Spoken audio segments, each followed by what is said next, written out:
कोतोली जिल्हा परिषद व बाजारबोगा पंचायत समिती मतदारसंघात शिवसेनेला बळकटी. पोहळवाडीपैकी पाटीलवाडी भोगलेवाडीतील कार्यकर्त्यांचा जाहीर प्रवेश. कोतोली जिल्हा परिषद व बाजारबोगा पंचायत समिती मतदारसंघात शिवसेनेला दिवसेंदिवस बळ मिळत असून पोहळवाडीपैकी पाटीलवाडी येथील अर्जुन शामराव पाटील तसेच भोगलेवाडी येथील विलास गणपती भोगले यांच्यासह अनेक कार्यकर्त्यांनी शिवसेनेत जाहीर प्रवेश केला. या प्रवेशामुळे परिसरातील राजकीय वातावरण चांगलेच तापले आहे. प्रवेशानंतर सर्व कार्यकर्त्यांनी कोतोली जिल्हा परिषद उमेदवार सौ वर्षा राणी, अरुण पाटील व बाजारभाव गणाचे उमेदवार दत्तात्रय खोत यांना या निवडणुकीत भरघोस मताधिक्याने विजयी करण्याचा निर्धार व्यक्त केला.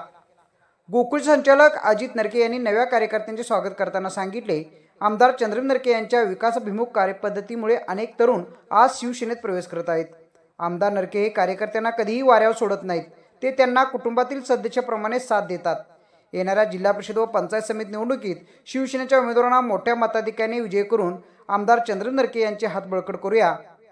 या जाहीर प्रवेशामुळे कोतोली मतदारसंघात शिवसेनेची संघटनात्मक ताकद अधिक मजबूत होत असल्याचे चित्र स्पष्ट होत आहे.